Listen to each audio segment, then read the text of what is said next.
Yo l'équipe, j'espère que vous allez bien. Comme vous l'avez vu dans le titre, toute nouvelle vidéo YouTube où je vais vous présenter la première sneakers de la marque. Pour ceux qui ne me connaissent pas, je me présente vite fait. Moi, c'est Malcolm, j'ai 21 ans et je suis le créateur de la marque Streetwear Cubs.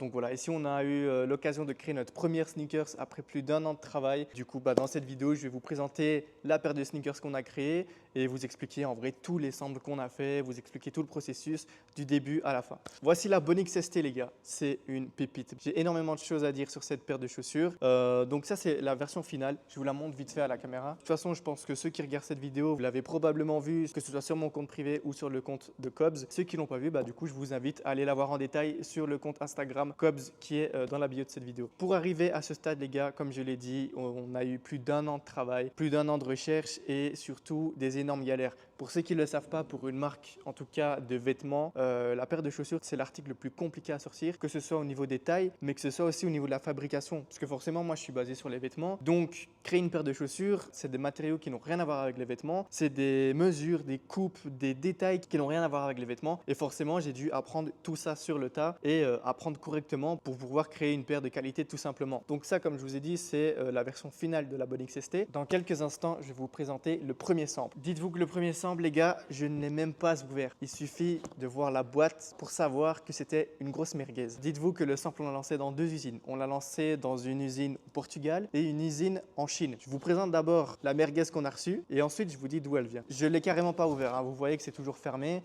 En fait, ils m'ont envoyé des photos de la paire le jour où le colis a été livré chez moi. En voyant la photo de la paire, je me suis dit c'est mort, le colis je l'ouvre pas. Donc là, ça fait je crois 2-3 mois que j'ai le colis. Donc bref, je l'ouvre dans cette vidéo les gars. Vous allez voir la merguez que c'est, vous allez voir vraiment, vous allez capter l'évolution qu'il y a. Voici la merguez Bonix ST.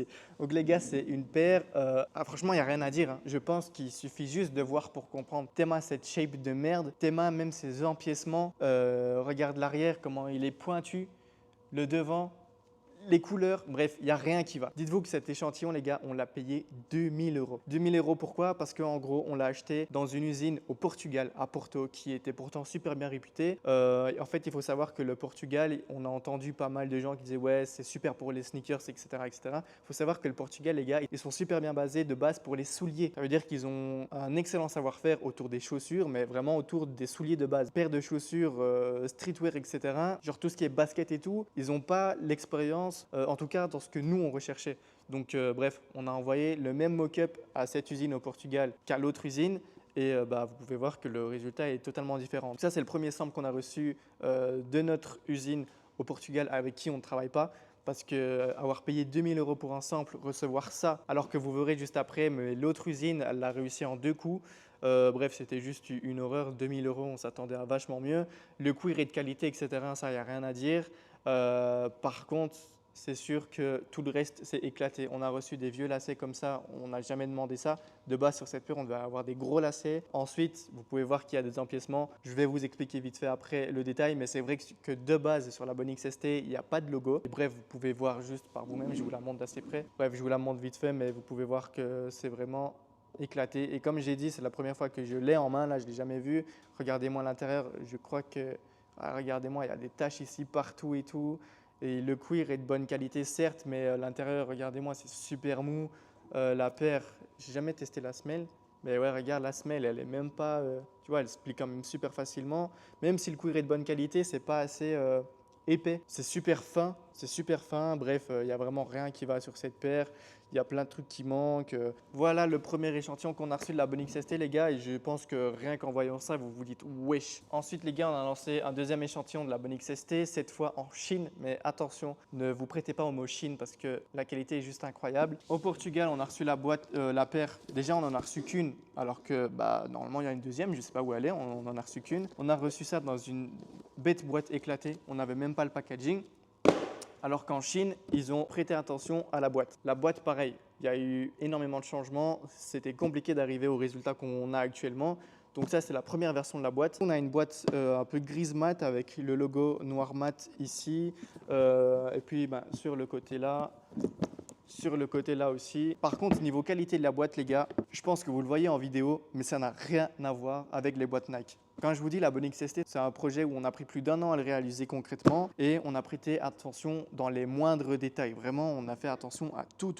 Même la boîte, on ne voulait pas que ce soit une simple boîte comme Nike. Vous pouvez voir que ce qui est poids de la boîte et qualité, ça n'a rien à voir avec les boîtes Nike. Vous le voyez vous-même, le carton, il ne se plie pas, c'est un carton vraiment super lourd, super de qualité. Vous aurez votre Bonix ST chez vous, vous allez voir, le carton, il est juste incroyable. Ensuite, pour ce qui est de l'intérieur de la boîte, je voulais un nouveau packaging. Comme j'ai dit, je voulais pas faire comme les boîtes Nike par exemple. On a fait un espèce de truc comme ça. On a une espèce de forme de mousse à l'intérieur de la boîte où du coup vous avez à chaque fois l'espace pour mettre vos 2 paires de chaussures. Et en vrai, pour moi, c'est réussi. La boîte est juste incroyable et c'est exactement ce que je recherchais. Et maintenant, l'équipe, je vais vous présenter la première version de la Bonix ST avec l'usine avec laquelle on a réussi à avoir la version finale. Vous allez voir, il y a un changement de ouf. Quand je vous dis de ne pas prêter vraiment attention au mot Chine, c'est parce que la paire est faite avec des matériaux 100% italiens. En fait, c'est juste la Chine qui assemble la paire. Pourquoi? Parce qu'encore une fois, en Italie, on a essayé de faire un échantillon, mais le problème, c'est qu'ils n'ont pas le savoir-faire de construire la basket, genre en mode streetwear, sneaker, je ne sais pas si vous voyez ce que je veux dire. Souvent, ce genre de pays, ils sont très réputés pour ce qui est souliers de luxe, mocassins, ce genre de choses,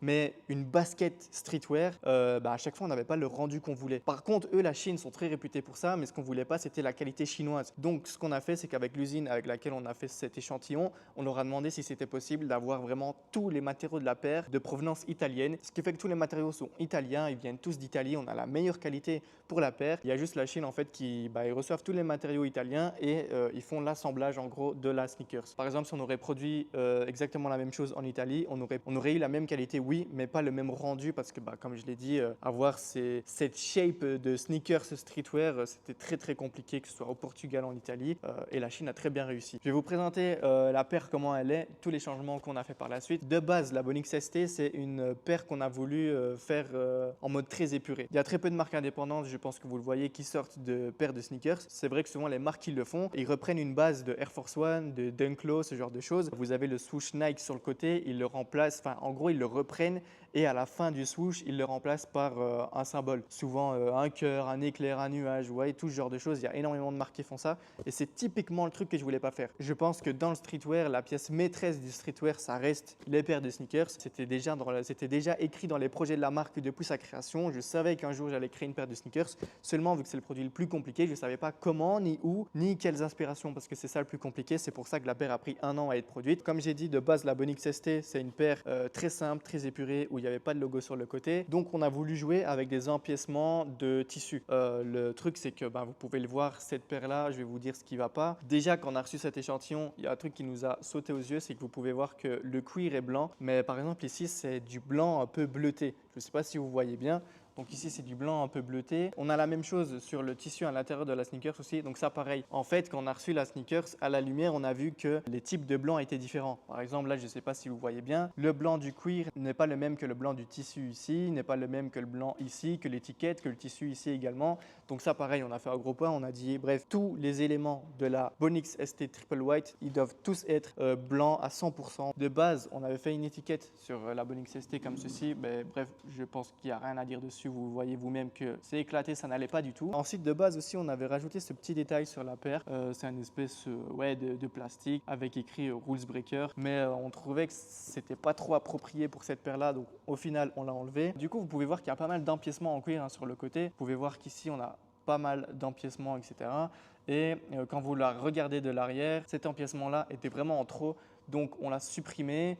Et ensuite, sur le côté, vous avez l'empiècement juste ici qui, pareil, montait trop haut. Donc, on l'a redécalé vers la droite. On a redescendu ici vers la gauche. Bref, un jeu d'empiècement en gros. Et puis du coup à l'arrière pareil, de base on devait avoir une petite étiquette ici qui sort, c'était pas forcément nécessaire donc on l'a enlevé et du coup c'est pour ça que le cuir est ouvert ici, normalement ça devait être fermé et de base on avait le logo brodé mais pareil on n'aimait pas la broderie, on trouvait qu'elle déjà elle était pas très belle, pas très bien faite et c'est vrai que sur la paire ça cloche un peu je trouve d'avoir de la broderie sur ce genre de paire. Donc pareil on a fait un changement, en tout cas ce qui est niveau de la semelle on n'a jamais rien changé, la semelle est juste incroyable, vous pouvez voir que la semelle extérieure, vous voyez, il est mis Made in Italy. Donc ouais, la semelle, c'est le seul truc qu'on n'a pas changé, que ce soit sur cette paire ou la version finale. C'était vraiment parfait dès le début. Sinon, ce qui est de la shape de la paire, ça, il n'y a vraiment rien à dire. Elle est confortable. Sur ce premier sample, exemple, tout ce qui est forme de la paire, donc la shape, avec le confort et la semelle extérieure, tout ça était nickel depuis le début. Ensuite, je vais vous montrer un petit détail parce que ça, je vous jure les gars, c'est super important et c'est vrai qu'on ne s'en rend pas toujours compte. En fait, il faut vraiment être dans le milieu de la création de sneakers pour se rendre compte que les marques nous vendent de la daube, les gars.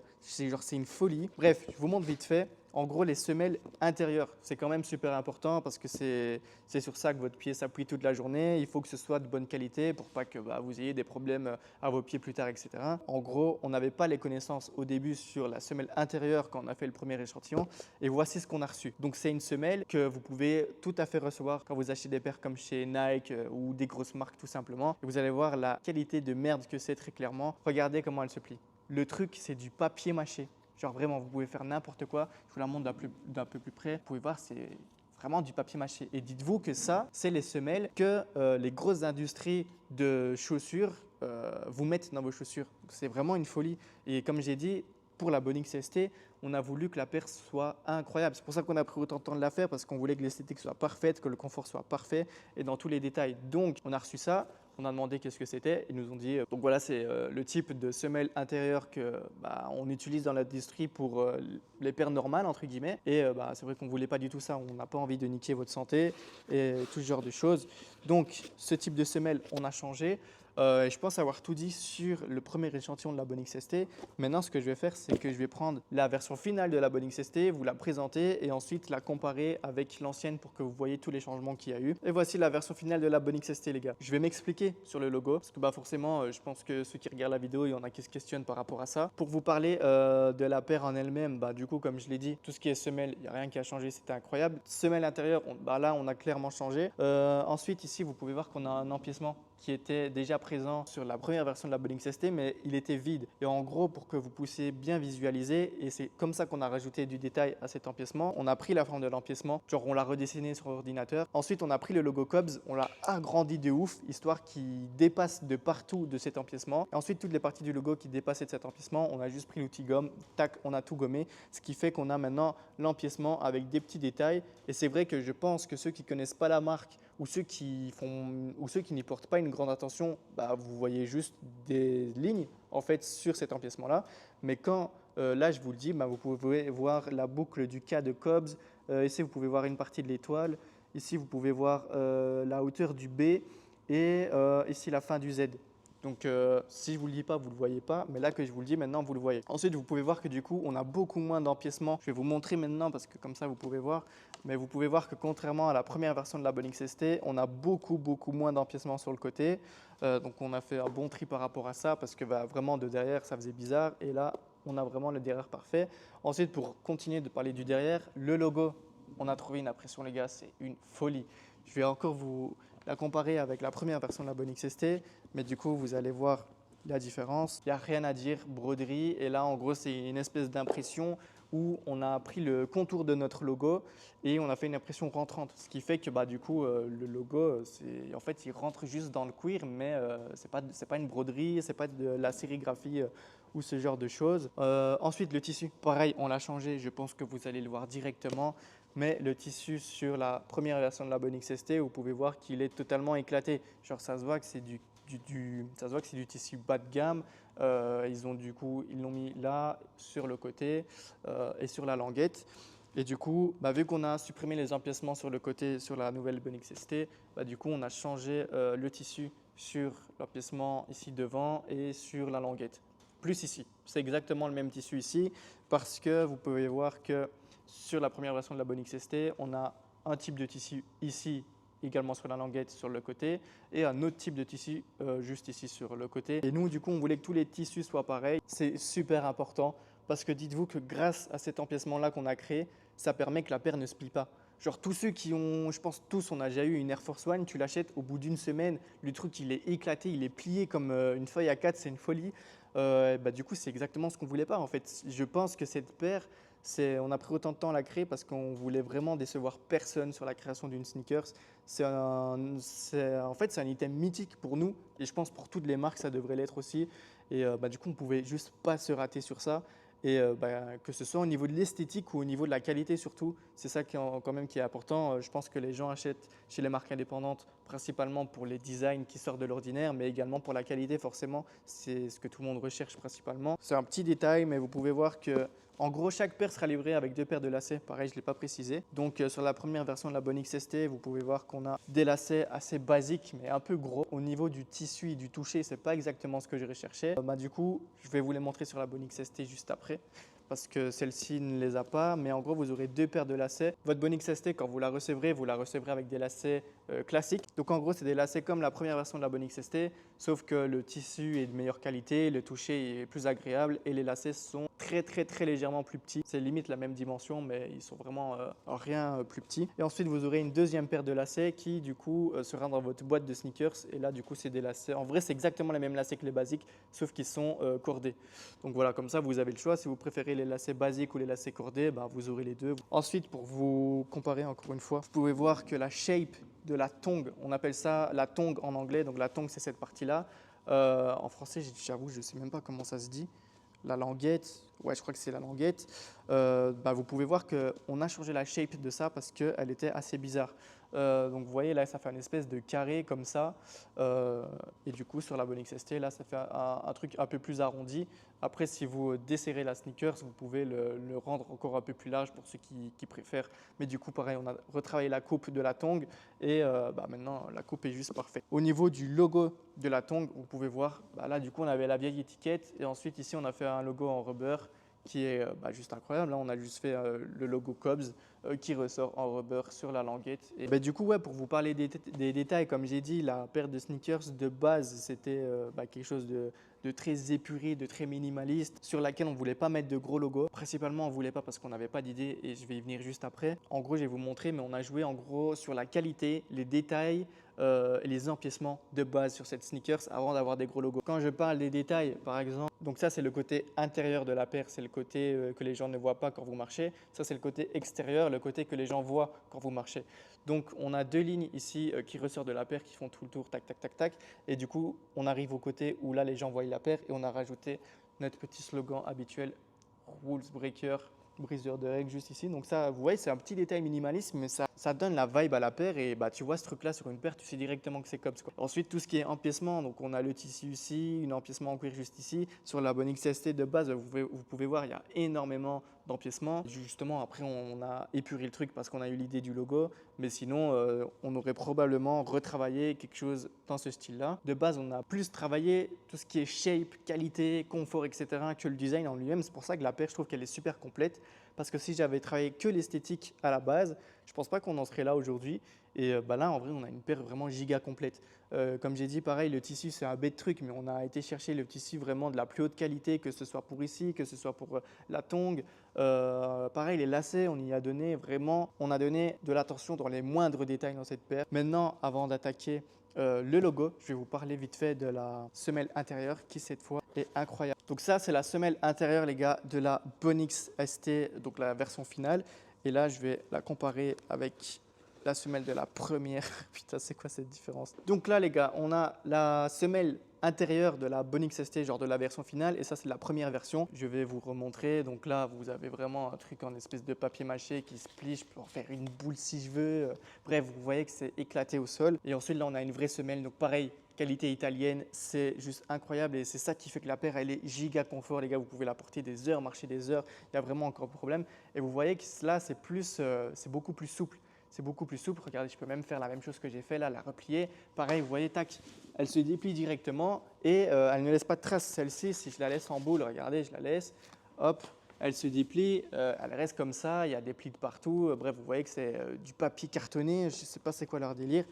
Et celle-ci, elle est vraiment, genre c'est une vraie semelle, quoi. On y a vraiment prêté attention. Et là, regardez, je fais exactement la même chose. Donc, je prends la semelle, tac, je la plie, je fais ce que je veux, je laisse un petit peu comme ça parce que, et puis tac, la déplie, regardez, ça se déplie directement, je la reprends, il n'y a pas de pli, il n'y a rien du tout. Donc bref, on a donné de l'importance à chaque détail de cette paire, ce qui fait qu'elle a ce rendu-là. Maintenant, on va parler du logo, parce que forcément, c'est quelque chose d'important. Comme je l'ai dit, de base, on n'avait pas d'idée de logo. Du moins, on en avait, mais on ne voulait pas les utiliser. Et du coup, là, je vais en parler pour m'exprimer là-dessus parce que je pense que c'est assez important pour que vous compreniez bien. En tout cas, pour ceux qui ne comprennent pas, comme ça, vous avez ma version des faits. Donc, comme j'ai dit, de base, la paire, ça devait être quelque chose de très épuré, pas de logo, etc. On ne voulait pas mettre de logo. Pourquoi? Parce que forcément, Cobs, quel est le sigle de Cobs? C'est l'étoile. Je pense que tous ceux qui suivent la marque ou qui la connaissent un minimum, bah, vous savez qu'on a des étoiles partout sur nos logos, partout sur nos designs. Forcément, le logo, forcément l'étoile, c'est une part importante du logo, parce que comme vous pouvez le voir, l'étoile remplace le O de Cobs, que ce soit du coup sur notre logo principal, qui du coup est présent sur tous nos vêtements. Donc on n'a pas un seul vêtement sans étoile. On a même ici pour les prochains drops préparé des jeans, etc. Spéciaux où en gros il n'y a qu'un motif d'étoile dessus, etc. Donc bref, l'étoile c'est quelque chose de très très important, que ce soit pour le logo de Cobs, le logo de la marque ou même la DA tout simplement. On a énormément de choses qui tournent autour de l'étoile. Et du coup, comme je l'ai dit, j'avais cette idée-là forcément parce que l'étoile, c'est l'élément principal de Cobs. Donc, si je crée une chaussure et que je dois mettre un logo, mis à part une étoile, honnêtement, il faudrait inventer un nouveau logo sur lequel il n'y aurait pas vraiment d'histoire. Donc c'est vrai que je voulais pas mettre d'étoile sur une paire de chaussures. Pourquoi? Parce que forcément, qui dit étoile sur une paire de chaussures fait penser à une marque très connue, Bape, forcément. Je ne suis pas dupe les gars, hein. Donc je savais que j'allais prendre un risque entre guillemets. En fait, il faut savoir qu'on était toujours en train de bosser sur la paire quand on a contacté l'agence de marketing Tempo Studio avec laquelle on a fait notre gros court-métrage qu'on a annoncé sur nos réseaux ces derniers jours. Et en gros, pour faire simple, on a trouvé l'idée du marketing avant l'idée finale de la paire. Moi, je savais d'office que dans les idées, je voulais faire quelque chose en rapport avec un musée. Donc, mon idée de base, c'était quoi? C'était avoir deux gars style londonien, genre des jeunes adolescents londoniens qui vont dans un musée. De base, c'est un musée de fossiles, je tiens à le préciser, c'est très important. Et en gros, ils vont dans ce musée de fossiles et en gros, ils vont voler le fossile le plus rare du musée qui, en l'occurrence, est la paire de sneakers. Donc ça, c'était mon idée de base. Et ensuite, Tempo Studio m'ont aidé à développer l'idée, à la réaliser, etc. etc. Et c'est justement grâce à cette idée-là que j'ai eu l'idée du logo final de la Bonne XST.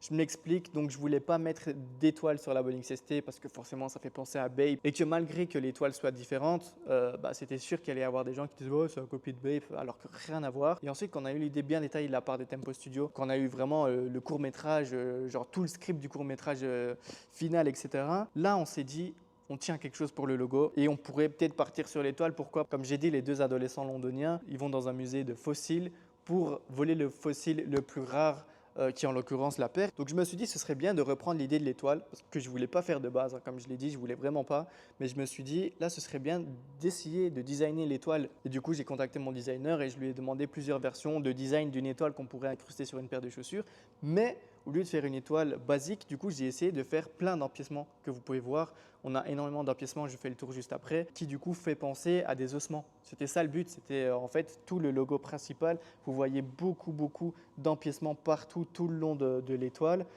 pour faire penser à des ossements, donc un fossile. Donc c'est grâce à cette idée marketing qu'on a eu l'idée du coup de créer ce logo OC étoilé sur le côté de la paire et qui du coup on a pris le risque, entre guillemets, je dis risque pourquoi? Parce qu'après avoir posté les vidéos, Bape, honnêtement je m'y attendais parce que une étoile sur une chaussure, Bape sont connus mondialement pour ça, donc c'était un peu inévitable et je pense que du coup j'étais obligé de m'exprimer là-dessus parce que tant que je ne le fais pas, ceux qui ne connaissent pas trop la marque, ils ne peuvent pas le savoir, ceux qui connaissent la marque forcément ils savent d'où viennent la DA. Et par contre j'ai été étonné parce que quand j'ai posté le court-métrage, il y a beaucoup de gens qui m'ont dit Vicinity. Vicinity, clairement je connais, hein. Je connais parce que c'est je pense la marque numéro 1 ou 2 avec 6PM en Allemagne. Ils sont assez connus pour leur marque de vêtements tout simplement. Et c'est vrai qu'eux, ils ont créé une paire de chaussures qui s'appelle l'Akimbo où ils ont en gros, je vous avoue que je ne sais même pas c'est quoi le logo sur le côté. C'est un os ou je ne sais pas trop c'est quoi la forme sur le logo, mais en tout cas, ils ont un logo sur leur paire avec des empiècements. Et c'est vrai que je ne m'y attendais pas. Pourquoi? Parce que je sais que Vicinity ont un logo comme ça, mais il y a énormément de marques qui ont des logos similaires avec plein d'emplacements. Je pense notamment à Lost Boy pour ceux qui connaissent. Donc c'est une marque pareille de vêtements, ils ont créé une paire de chaussures et sur leur paire de chaussures, ils ont une AK-47 à l'envers ou à l'endroit, je ne sais plus, pareil sur le côté de la paire avec du coup pareil plein d'emplacements. Et il y a aussi plein de petites autres marques de sneakers que je connais qui font des logos avec plein d'empiècements. Après, c'est des marques qui sont vraiment pas connues parce qu'elles ne font que des chaussures. Mais du coup, c'est vrai que je m'y attendais pas que les gens parlent de Vicinity parce que moi personnellement je connais beaucoup de marques qui font des logos avec des empiècements. Cette idée d'empiècement, on l'a eu par rapport à l'idée du court-métrage, à l'idée du musée. Et en fait, ce qui est assez dommage dans tout ça, c'est que le musée dans lequel on a shooté, c'était un musée d'art en fait. Et normalement, on devait shooter dans un musée de fossiles, donc avec des vrais fossiles de dinosaures, d'animaux de la préhistoire et tout. Et là, je pense que les gens auraient mieux capté le truc. L'étoile, peut-être pas, mais en soi, l'étoile, je pense qu'il suffit juste d'ouvrir les yeux. Vous voyez qu'on a des étoiles partout sur tous nos logos. Donc forcément, c'est le symbole principal de la marque. Mais par contre, les gens auraient peut-être mieux compris toute l'histoire des empiècements qui du coup rappelle le truc des fossiles. Et du coup, comme j'ai dit, on devait shooter la paire dans un vrai musée de fossiles, mais ça n'a pas pu être fait. Le seul musée, genre en gros Tempo Studio, ils ont contacté plusieurs musées de fossiles pour qu'on puisse tourner le court-métrage parce que forcément, le musée, il faut le privatiser. Parce que il y a toute une équipe, il y a des gars avec des perches et des micros, des grosses caméras et tout, des acteurs et tout. Genre quand on était au musée, il y avait une équipe de 10 personnes et tout pour tout ce projet-là. Et il y en a qui demandaient des prix astronomiques, il y en a avec lesquels c'était pas possible. Et le seul musée de fossiles avec lequel c'était possible de pouvoir réaliser quelque chose, il demandait 10 000 euros pour la privatisation du musée la journée. Dites-vous que le court-métrage qu'on a posté, là que vous avez vu, il nous a coûté 14 000 euros plus ou moins à produire. Donc si on aurait pris le musée de fossiles à 10 000 euros la journée, le court-métrage coûtait 25 000 euros, donc c'est juste pas possible. Déjà 14 000 euros pour une vidéo d'une minute, c'est extrêmement cher pour le niveau de notre marque. Donc voilà un petit peu l'histoire du logo sur le côté. Et pour moi, c'est une paire qui est juste réussie parce que comme je l'ai dit, en termes de qualité, de confort, de détail, ou même d'esthétique, tout est vraiment présent et je pense que vous-même vous le savez parce qu'on a eu énormément de super bons retours par rapport à la paire. J'avais oublié de vous montrer la boîte. La boîte pareil, c'est un truc que les gens peuvent penser bête, mais on a essayé de faire quelque chose en tout cas qui me tenait giga à cœur et très compliqué. Je voulais faire un truc assez original, c'est que quand vous voyez la boîte de loin, vous voyez une boîte toute blanche. Et du coup, ce que je voulais faire, c'était un logo qui se voit avec une certaine lumière sur la boîte, mais du coup vous ne le voyez pas de loin, vous voyez. Genre là, si je me mets loin comme ça, logiquement vous voyez une boîte toute blanche. Et j'ai envie de dire que du coup même la boîte, on a donné une grande attention. De toute façon, je pense que vous la voyez, mais c'est une boîte de qualité. Donc n'hésitez pas à me faire tout savoir dans les commentaires. Vous me dites si vous avez kiffé la vidéo, si vous avez kiffé le projet, si vous comptez acheter aussi. Forcément, nous, en vrai, on ne peut même pas estimer les ventes vu que c'est notre premier produit. On ne sait pas si on va en vendre 5, si on va en vendre 50, 50 000, on n'en sait vraiment rien. Mais bref, dans tous les cas, cette paire sort le vendredi 12 septembre à 20 h. Il y a 150 exemplaires en stock pour la Triple Black et il y a 150 exemplaires en stock pour la Triple White. Donc voilà, en tout, ça fait 300 paires, 150 noires, 150 blanches. On verra si vous kiffez tout ça. Et du coup, moi j'espère que vous avez kiffé la vidéo. N'hésitez pas à liker, commenter, vous abonner les gars. Et soyez très très branchés sur Instagram parce que quelques jours après cette vidéo, on va poster un concours sur Instagram pour vous faire gagner des bonnets XST Triple Black and Triple White. So n'hésitez pas à être connectés les gars. Et on espère vous voir très nombreux.